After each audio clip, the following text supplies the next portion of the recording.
right, let's start with the hot buttons of the issues. This is how we start this show. Let me start with the Gen Z.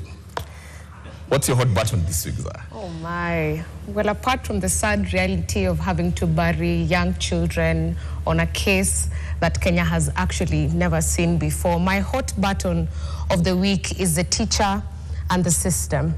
The grooming and silence that has been happening in our country around our institutions, and the case that we have seen in Alliance Girls, whereby a teacher has been reported to have not only engaged in indecent acts with students, but also grooming them, and also being accounted for serious allegations around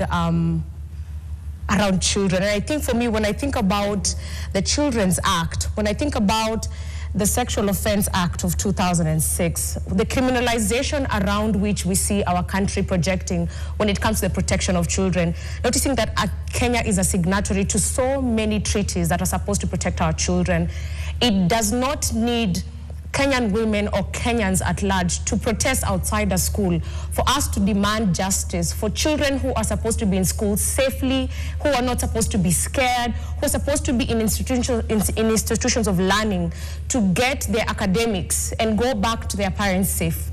Now, we've had a country that has not only had a case of femicide, we're also seeing children being actual targets, perpetrators grooming them, and institutions of power protecting perpetrators over and beyond the legislative purposes that we do have in this country. So my question becomes, where are children safe?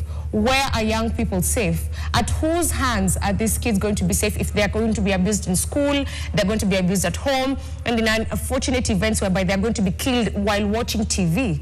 So this state brings very incredible questions. And for me, as a young person, I am scared. I am scared to walk around. I am scared to see my siblings go to school. I am scared to be anywhere, courtesy of the fact that no institution stays alert to protect me and every young person, leave alone a child in a school. That is my hot button of today.